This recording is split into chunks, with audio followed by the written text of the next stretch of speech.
Agora, assim, nessa sala aqui, eu não sei, Bruninho, mas todos nós aqui já tivemos experiência com a depressão, né? E eu acho que nós três aqui diagnosticados, né? Ah, a depressão, doutor Marcelo, ela é um mal que você consegue superar ou que você consegue conviver? Ah, eu colocaria a pergunta ao avesso.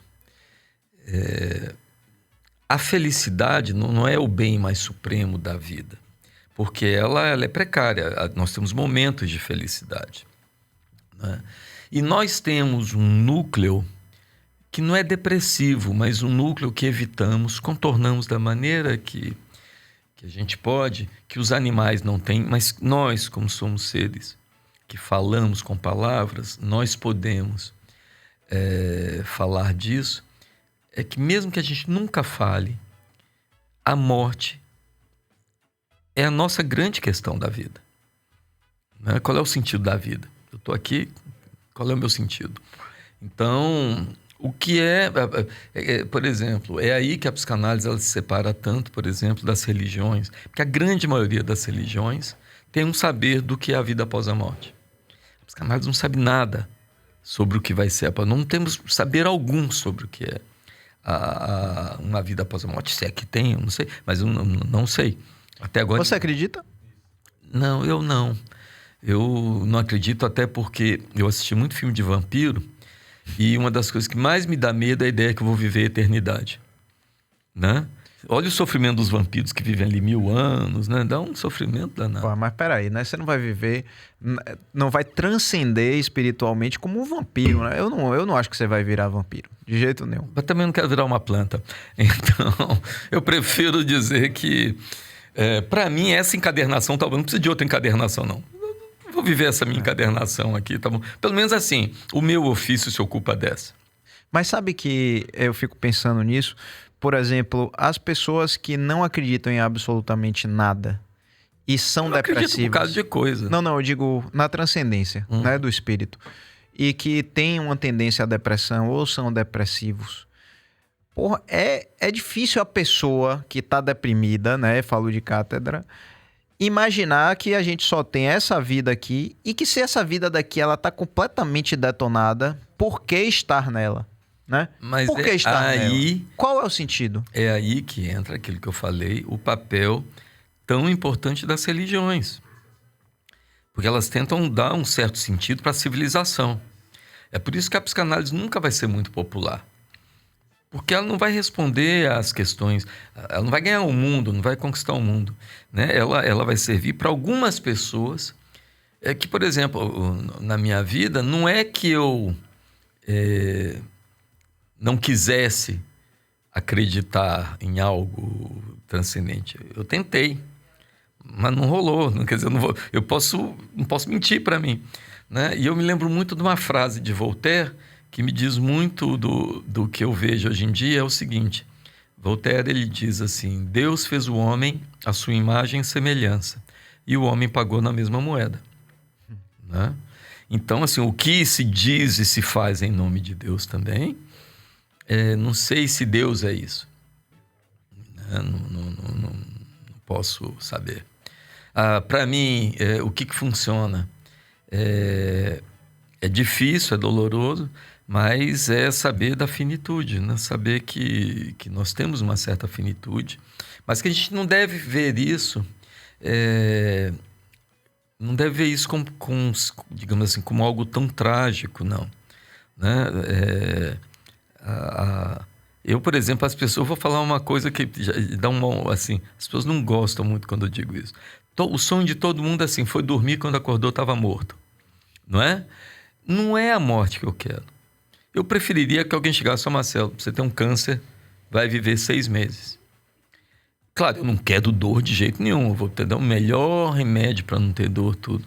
Mas eu quero, se for possível, eu preparar um pouco a minha despedida. Por exemplo, saiba que se eu morri num acidente de avião, assim, rapidamente, o bichinho morreu contrariado, ele queria tanto organizar, mas pode acontecer. Ou seja, né? E algo que eu acho que é muito importante é todos nós vamos ter que aprender a conviver com as nossas perdas. Né? É difícil conviver com as perdas. Difícil. Sobretudo quando não se acredita num depois, né? Veja bem, o que eu tô falando... Concordo inteiramente. Eu tô só... Não é fácil. Só uma conclusão, né? Porque sempre tem assim, se você acredita em alguma coisa, depois você pensa assim, pô, eu vou reencontrar essa pessoa. Suas perdas. Eu vou reencontrar, né? De alguma maneira, eu vou recuperar Olha, isso. eu tenho uma amiga, ela morreu. Psicanalista bem conhecida aqui na Bahia. Eu tenho um vídeo, se você for no meu canal de YouTube, ela teve um câncer de pâncreas, ficou muito perto de morrer, uma pessoa muito lúcida, muito bacana, assim. E ela me pediu para eu entrevistá-la. Eu entrevistei ela no sábado, ela morreu na terça. E essa entrevista dela tá ali no meu... Né, uma entrevista de uns 20 minutos, Vera Santana. Eu sei que ela gostaria até que eu dissesse o nome dela. E é gozado porque, como ela reagia muito bem à ideia de que ela gente, eu vou morrer. Tá bom, vou fazer o que eu posso enquanto eu vivo, mas... Né? Como ela perdeu o Playboy, tem uma hora que você não vai. Só que ela tinha perdido uma filha, que é de uma atriz muito conhecida, até aqui na Bahia, não sei se você vai se lembrar, Nádia Turenko. De nome. Bastante. E que morreu 3 anos antes dela, também de uma leucemia, a mesma até do Gianecchini. E as pessoas, quando viam que ela estava assim, falando muito da morte, diziam, não, mas, Vera... pelo menos você vai encontrar a Nádia, né? E ela me disse assim, bem psicanalista, disse, as pessoas não estão entendendo. Finalmente eu vou me separar dela, porque até agora eu não me separei dela. Agora sim nós vamos nos separar, né? Ou seja, nós vamos, mais a vida avança, a gente vai convivendo com os nossos mortos, né? Perfeito. Com as nossas perdas e é claro, se a pessoa tem um dispositivo de fé, eu acho isso muito bacana. Eu tenho fé. Eu tenho fé na vida. Eu tenho fé no desejo. Eu acredito que o desejo muda coisas. Eu conto nesse livro uma história de como eu deixei... Porque você sabe que eu era médico de UTI, fiz cirurgia cardíaca e tal, e depois eu fui, né? Você vai contar a história da reanimação? Exato. Eu queria exatamente isso. Eu ia te pedir, isso era meu próximo pedido. Porque é o seguinte, Dandan chegou aqui, Daniel Cade, que ele vai ter o podcast dele aqui. Eu queria incluir aqui... pessoal. Grande Dan, eu queria que escondessem a pizza, porque a amiga de Dan disse que não pode comer pizza. Não, sua amiga do Instagram disse que não é pra comer pizza. Eu acabei de chegar de um pedal, tô morrendo de fome aqui, meu irmão. Então você vai comer, eu vou fazer um story. Mas tem um bocado de sobra de pizza aqui que você pode dar pra ele. As bordas todas estão aqui. Não, eu quero ver ele comer pizza com catupiry e tudo, que eu vou filmar. Isso aí é inédito. Mas, doutor Marcelo, antes de você contar essa história, eu queria te agradecer de coração de você ter vindo. São 2 horas e 29 minutos de podcast. Eu não sei se você teve essa percepção do tempo. Para mim, o tempo... Einstein estava certo, o tempo é relativo. Se tivesse uma cerveja ou um vinho, passaria mais rápido. Tá vendo aí? Cerveja tinha. Cadê o Winehouse, agora não dá mais não, tem que ir embora. Eu sei disso. Não, eu tô dizendo cadê o Winehouse, cadê que não veio? Na próxima, você tá devendo uma próxima com vinho, tá?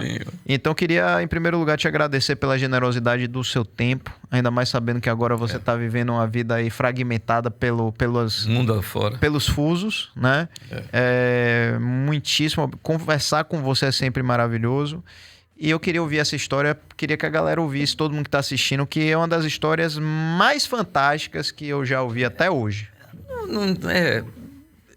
Assim, eu vou dizer muito rapidamente, porque o mais importante é que certa feita eu tive que lidar com uma criança que chegou no meu plantão, que foi encontrada no fundo da piscina, né, praticamente morta, trazida pelo pai. E a gente começou as manobras de reanimação todas, mas nada acontecia. E a coisa foi indo e não acontecia nada, e a gente começou a se olhar, a equipe... Aí o pai me diz assim, eu sei de tudo, porque o pai era médico, né? Mas tenta mais um pouquinho aqui e tal. E nesse tentar mais um pouquinho, essa criança saiu, hoje é um adulto, sem problema algum. E eu sempre digo que eu ficava com vergonha, porque eu encontrava esse meu amigo, ele dizia assim, o cara que salvou meu filho. e ficar com vergonha assim, cara, o que salvou seu filho foi você nascendo. Porque nós teríamos feito todos os protocolos, teríamos ficado arrasados por termos perdido um paciente, mas teríamos parado. A gente não parou porque ele falou tenta mais um pouquinho. O que é esse tenta mais um pouquinho, se você perceber? O desejo ele não faz milagres, mas ele faz a gente ir para lugares que a gente achava que não ia conseguir. Né? Nos leva para condições que a gente achava que não tinha jeito de conseguir. Então, o que eu aprendi com essa situação que me fez me decidir pela psicanálise foi que eu percebi que existem os protocolos todos, mas que para mim o mais importante é que o ofício do psicanalista é conseguir, digamos assim, qual é o desejo do psicanalista? É conseguir que o outro deseje. É desejar o desejo do outro.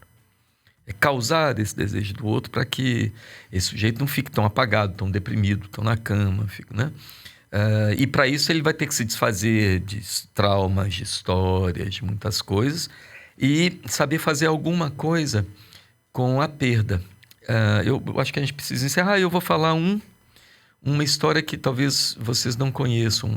Muitas pessoas conhecem, mas nem todas. É a história do poema talvez mais conhecido do Brasil, de Carlos Drummond de Andrade. Todo mundo ouviu, você foi professor. No meio do caminho havia uma pedra. Havia uma pedra no meio do caminho. Havia uma pedra no meio do caminho, havia uma pedra. E toda a gente repete isso, né? Tanto.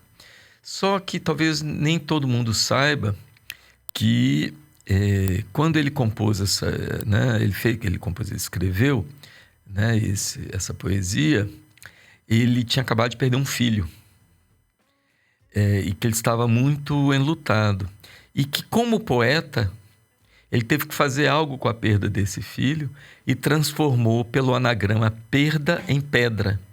Então, na verdade, no meio do caminho havia uma perda. Havia uma perda no meio do caminho havia uma perda. A nossa função é um pouco fazer o que o poeta, o que Drummond fez. A gente transforma o que é uma perda em algo que dê poesia. E a gente vai ver que a gente pode se conectar com as nossas perdas, dando uma ressignificação poética. Sair da perda para a pedra. Maravilha, hein? Gostou, né, Dandan? Isso aqui é uma fera, rapaz. É uma fera.